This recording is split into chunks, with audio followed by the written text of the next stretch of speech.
Yo, what's cracking? What's happening? What's good, fam? We going in.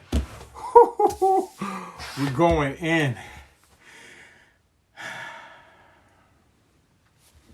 How would you like to be cured?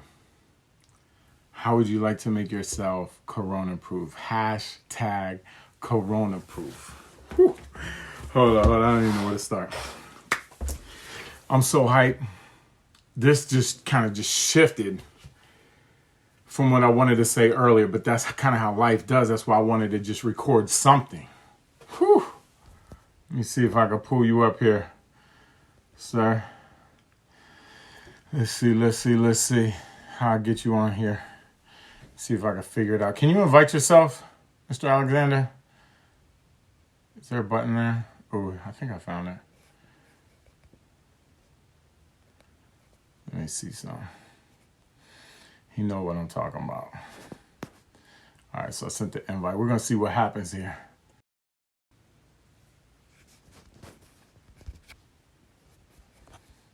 Oh, man. I don't know how to do it now. Yo, what up, Alan? What up? I'm trying to get my brother in here. The button got changed. Yeah, see that? I should have practiced this first. Hold on. How we do this? Live video, broadcast the moment as it happens. How you doing now? Do you know how to do it, Malcolm? Was Alicia trying to do that the other day? The button got changed. Let me see. Sorry, y'all. Yo, I got to say I'm about to blow your mind. I promise you.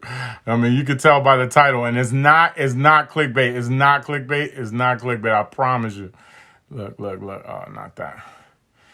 That's not good. Let's see. Live video. What happens if I hit that? Because I'm already doing a live video. Dang, I should have figured this out first. I should have did a test. Let's call this one the test. Because we're recording. Let me turn that off. Yes, the other day. I could not. Yeah, she couldn't figure it out. Who's that? Oh, it said invite. No, it's to invite to watch, though. Alex, what's up, Alex? Alex, do you know how to invite somebody on? What up? How to invite somebody on? I got somebody I'm trying to pull on, but they changed the button on me, and I wasn't ready. Let's see. Maybe you can't do it anymore. I wonder if you can't do it anymore. All right, Mr. Alexander, I'm going to just go in, and if you can figure out a button later and then ask to invite or whatever, if they have that, probably don't have it anymore. Maybe they took it out. Maybe you could just drop some comments, but I'm just going to go in because I ain't trying to take that much time anyway. And the ones who are here are about to get blessed. But you already know what I'm talking about, Mr. Alexander. All right, here we go. All right. Chapter 15. How to outwit the 6 ghosts of fear. Outwit, outsmart, overcome mentally, right? All right, so look, what up, Gail? Look, the ghost, right? What's a ghost? Fake, invisible, right? Not there, right? Ghosts of fear, false evidence appearing real.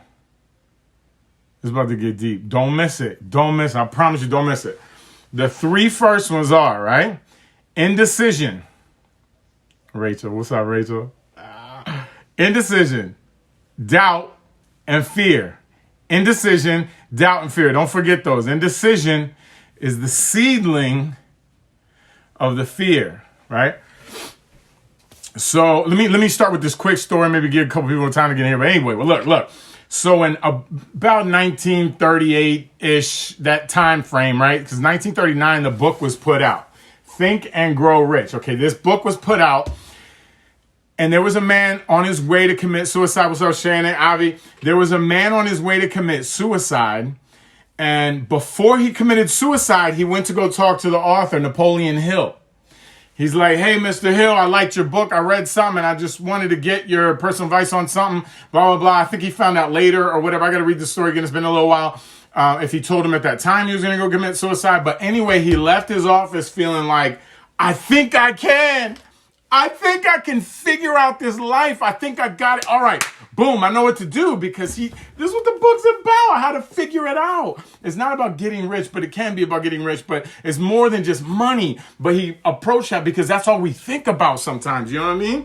So he approached it that way, but you can mean it another way anyway. A rich marriage, a rich whatever, a rich healthy life. Like, what if you had all the money in the world, but you were so unhealthy you had to stay inside all the time, like quarantine, you know what I mean? Like physically you couldn't leave, you know what I mean? So Tony Robbins has a story about that. This very wealthy man, billionaire, something, too much money, but he couldn't leave the house anyway. So the man's about to go commit suicide, stops over to talk to Napoleon Hill, and Napoleon Hill decides or helps him, and he comes back years later and he says, I want to write you a check for any amount you say. Say any amount and I'll give it to you. Any amount and I'll give it to you. And Napoleon Hill didn't want his money. He's like, look, I helped you years ago and you have to give me an amount. He knew he wouldn't leave without amount. So he said, all right, just write a check for $10,000. It'll be fine. You don't owe me anything, but who knows what was said before that? What's up, Chantilly? Omaria, what's up? So, Omara, sorry. Hey, all right, let me. So it writes the $10,000. So today in 2020, $178,454.17. That's the translation. All right, so check this out. So before you defeat an enemy, you must know the enemy, the habits of the enemy, what it is, how to define it, right? Check this out. The fear of poverty, the fear of criticism. I'm about to get into this. I'm going to read this and then I'll read that. Look, the fear of poverty. I'm trying to hurry up and get there, okay? I'm about to get there right now. The fear of poverty, the fear of criticism, and the fear of ill health. Say that with me. Ill health. One more time. Ill health, okay? Ill health, corona, flu, what you name it, right? All right? At the bottom of the most of one's worries. The fourth one, the fear of loss of love from someone. That's deep. The fear of old age and the fear of death. People think that's the biggest one, but then they say public speaking's more than death, but that's crazy. So anyway, I could public speak easy. Like, you know what I mean? You just like, hey Tony, can you say something to the crowd? Boom, I'm on it, right?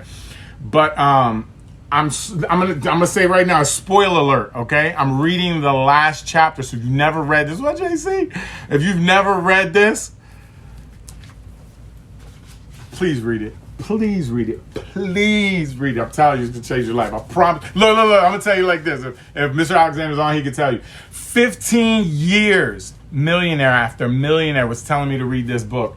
And when I finally read it, I was like, I get it now. They were trying to help me. Okay, listen. Ready? Y'all ain't ready. Look, I'm going to try to hurry and read this though.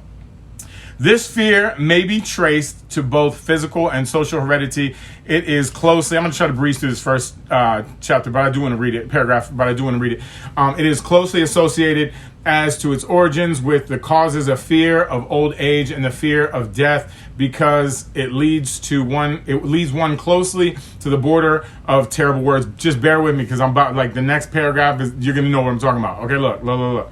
All right, so a terrible world. Where'd I go? Where'd I stop? All right, the fear of old age and the fear of death, because it leads closely to the border of the terrible worlds of which no man knows, but concerning which he has been taught some discomforting stories.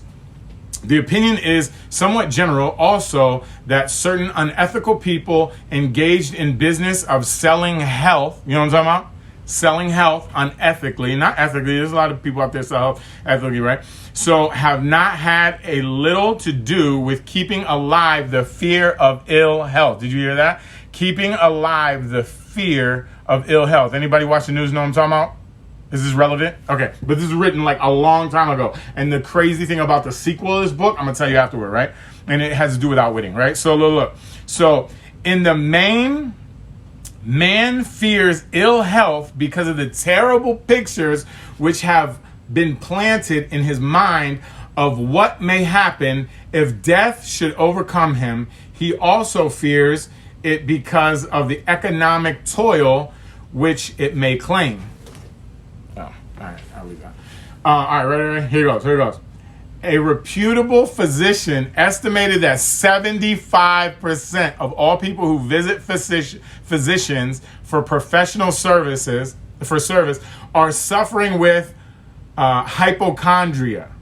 You know what that is? Imaginary illness. All right, ready? It has been shown most convincingly, this is crazy. It's been shown most convincingly that the fear of disease, even where there is not the slightest cause of fear, even when there's not the slightest cause for fear, often produces the physical symptoms of the disease feared, the dis-ease fear. You know what I'm talking about? Pastor LB, Lonnie Burn over here. Yo, I'm about to get this. Yo, look, listen. Powerful and mighty is the human mind. It builds or it destroys. It builds or it destroys. I just talked about the other day in Genesis 1:27. You're made after God's image. He created all this stuff with his thought, the logos, his thought, and then the logos became word, and then it came and rolled itself in flesh to save us. Y'all know what I'm talking about, but some of y'all do. All right, listen.